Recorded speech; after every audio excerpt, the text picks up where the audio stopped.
Hello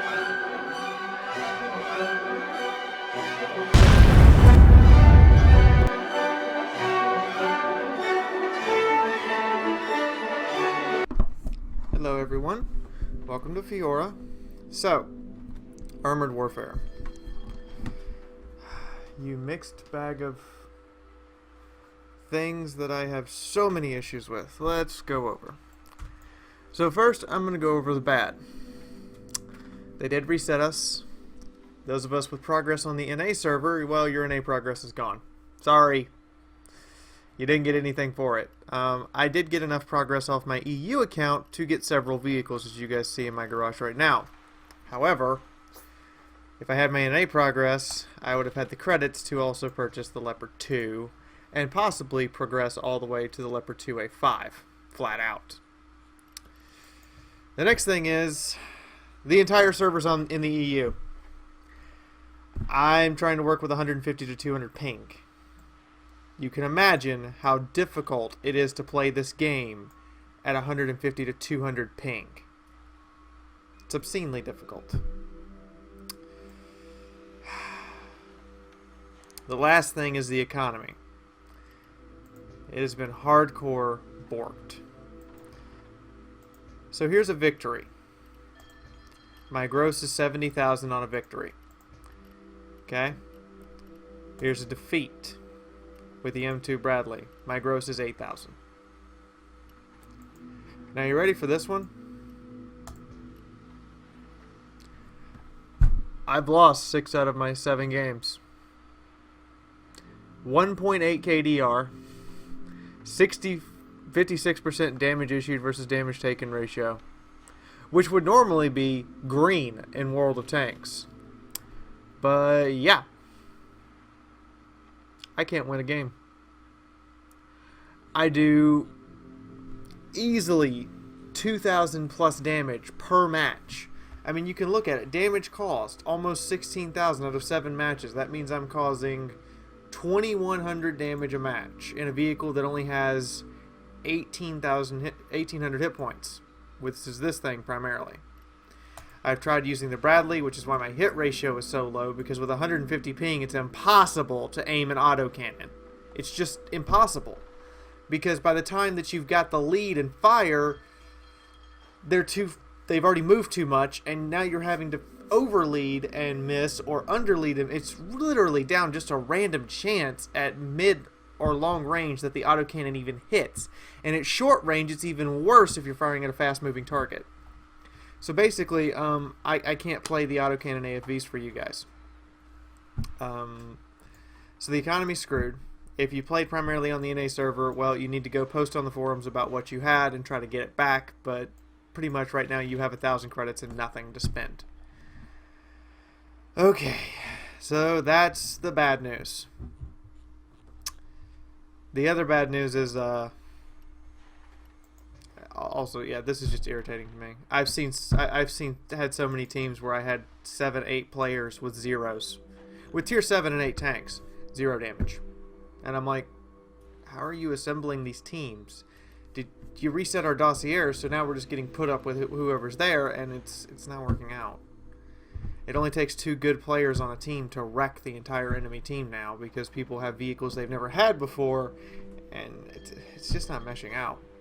So, those are my complaints. Hopefully the matchmaker will fix itself. But then again, I haven't even played a top tier match yet. I've been playing the Leopard 2AV and the M2 Bradley, and haven't played a top tier match yet. I've always been bottom tier, because everybody else has tier 7 and 8 vehicles. Go figure. And I estimated it would take me about 1,000 battles to earn the credits to get a Leopard 2. I don't even want to do the math on how many battles it'll take to get the Leopard 2 AV at that point, because I won't be earning any more credits, but I will be losing more and have to get even more to get the upgraded tank. So, the next thing, there's no new dealer. We thought that they would reveal the third dealer, they haven't. But the dealer trees have changed drastically. The Centauro 155 has been removed for rebalance. The Centauro 120 has been introduced. That's the changes to the tank destroyers. The changes to the AFVs, as you guys can see, the LAV 150 is no longer your default tier 2, it's been moved over. The BMP has been moved over to its own line. Okay. The OP-40 and Starship are no longer premium tanks, they have been moved in to be tier 4s.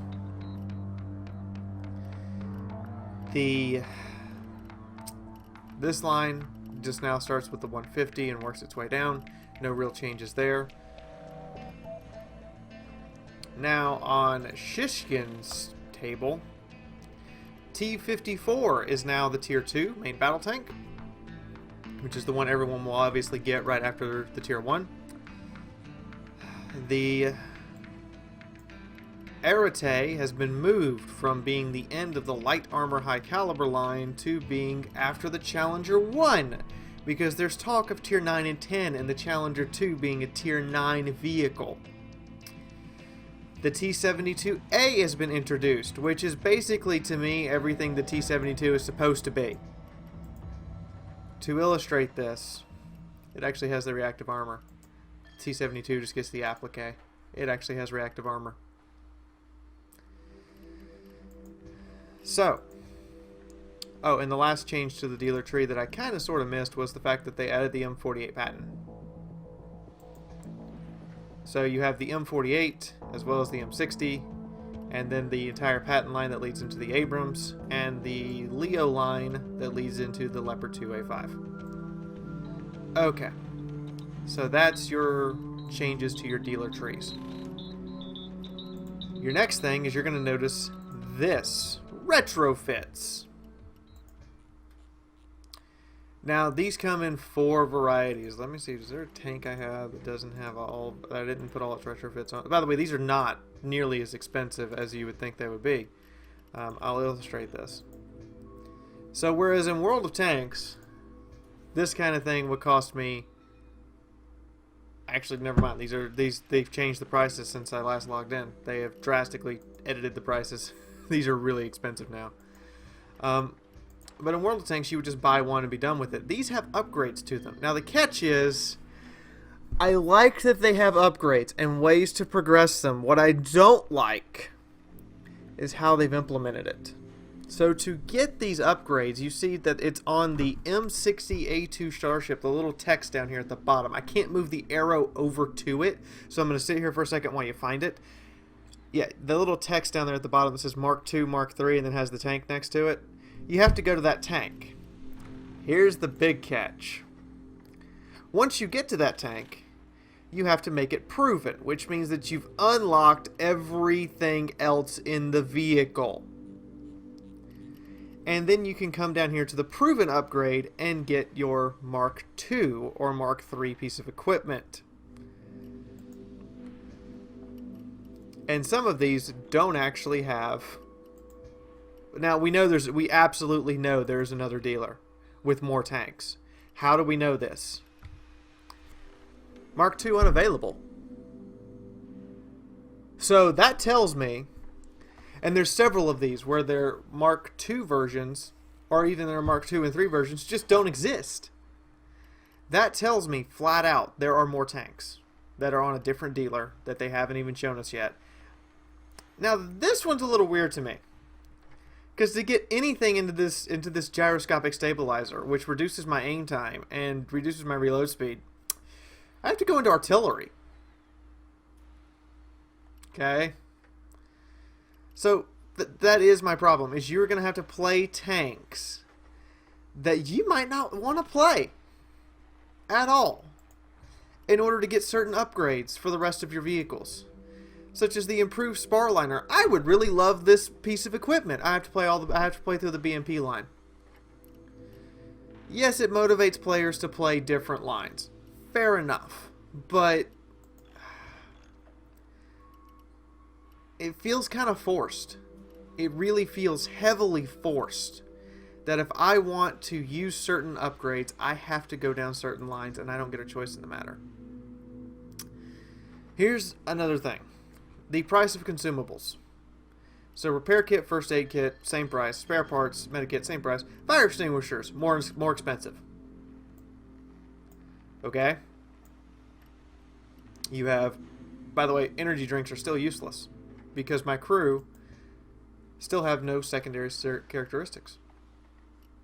Unless these are the secondary characteristics that you're talking about.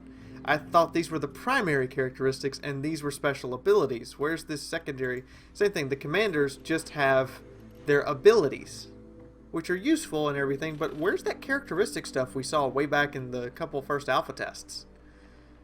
Yeah, not here. So I don't know if the crews are fully unlocked and ready to go. They've re-disabled paint modifications on the vehicles.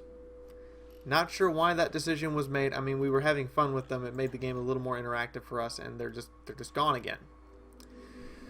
So the next thing is that you have to unlock many of your retrofit slots. All tanks come with one universal slot, such as the T-54's illustration here. It has the one universal slot. It doesn't get another retrofit slot. However, as you get higher in the tiers, you notice has the one universal slot, gets a firepower retrofit slot once you unlock the upgraded HE shell. And there's your branding armor. And as you get higher up, different slots become available to vehicles until you start to get into the higher tier vehicles when you start having to unlock. Do I have to unlock multiple slots for this one? No. Yeah, there it is. Firepower and mobility. And then you get into tier 6 and you unlock a lot of different slots. And here's something I found interesting. Some of the tanks don't just have the standard fare of slots to unlock. We're going to go look at the Challenger. It gets 2 armor retrofit slots. This thing is going to be, if equipped properly, is going to be an armored brick. The problem, of course, being that the Challenger, Chieftain, and Arate tank series doesn't unlock armor special equipment. It unlocks intercoms and ammo racks.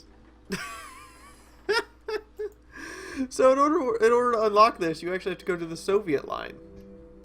And then you also have to go to the BMP line, as I showed you earlier. So you have to play all of the tanks to get everything. So for high-end players, this is going to kind of be pivotal for you guys. For those who want to get into the competitive aspect when it comes out, like clan wars and tournaments and stuff, you're literally going to have unlocked every vehicle in the game. Literally. Not a figurative of speech here. You're going to have unlocked every vehicle in existence in order to be competitive. Because you're going to want that last little bit on the Mark III on your mounted on your vehicle. Now the retrofits change price based upon, this is something I really like, the retrofits do change price based on vehicle. So this little T-54 retrofit cost me $17,000, whereas the same retrofit on the Leopard 2 AV cost me $500,000 and change. And again, earning the credits right now, I mean, the rewards are abysmally low. We are back to a very, very low reward, very high repair. So it's high maintenance, high repair, low reward system. That's frustrating. Your game should be accessible to everyone if you want us to pay money for it. We do not want to pay money just to, be brought up to par. And this really feels like we're going to be paying money just to be brought up to par. Again, I bought these other AFVs and I don't know if I can use them because the ping is too high. 150, 200 ping is just way too much to even try to really use these AFVs. I can't hit anything because the autocannon rounds are slower than the cannons, and on top of that, they scatter a lot more, and I can't compensate for the lag. And some of the lag is really, really bad. Firing a shot at point blank range, you hear the cannon sound effect, you see the smoke, the round doesn't leave the chamber for another 2 seconds. I don't know what's going on there, but yeah, my rounds are definitely not leaving the chamber when the trigger is pulled and I'm getting the feedback that it's fired. It's leaving the round after that. I don't know if that's server lag. I don't know if that's lag on my end. I don't know if that's the really high ping or what. But right now, the devs are making improvements. Yes. They're not making them as fast as we would like for them to make them. They are not... And they are definitely really hardcore destroying the economy of the game. Casual players are not going to play this game. They're not going to put money into this game. Because you're going to have to spend hundreds of hours to unlock tanks. And you're going to have to unlock all the tanks in the game to get everything you want. There was talk of the Bulldog. We don't see it yet. I don't know if it's going into one of the 2 existing dealer trees or if there will in fact be a 3rd dealer. I'm really suspecting there's going to be a 3rd dealer unless they're going to fill all of these empty slots with tanks, which they could do. They feasibly could do.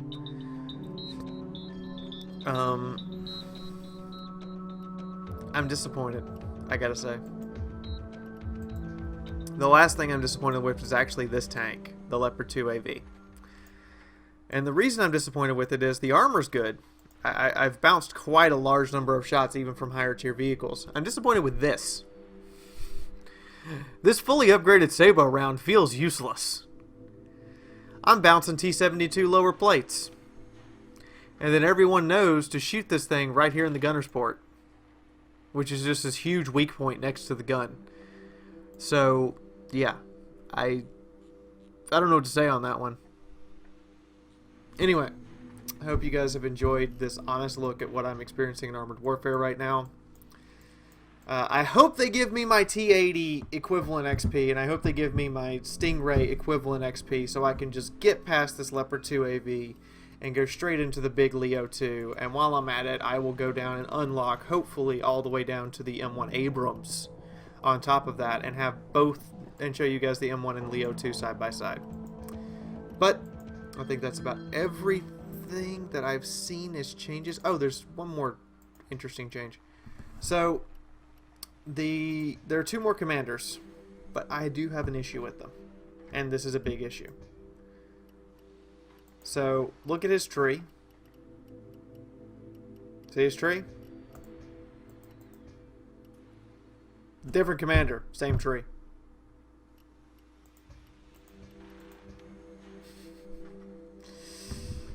I hope that's a placeholder, devs. I hope that is a placeholder. Because this is 2 different commanders, both of which are reward commanders, and they're the same tree. They're the exact same tree. There's no reason not to use one or the other unless you just happen to like the one's backstory or the way they look. It kind of makes me want to cry a little bit because I expected, you know, a lot more variety out of the commanders. Now, here's another problem I have. Her ammo swap ability is still gone. But he has it. What? Yeah. So I'm wondering if they're going to return all the abilities and really expand these commander trees to make a variety of commanders, or if it's just going to be like this. Because there's clear choices here with the upgrades. Take aim's the free one. Do I increase crew attributes or do I increase repair rate? Well, I'm going to increase crew attributes because the repair rate's already really quick.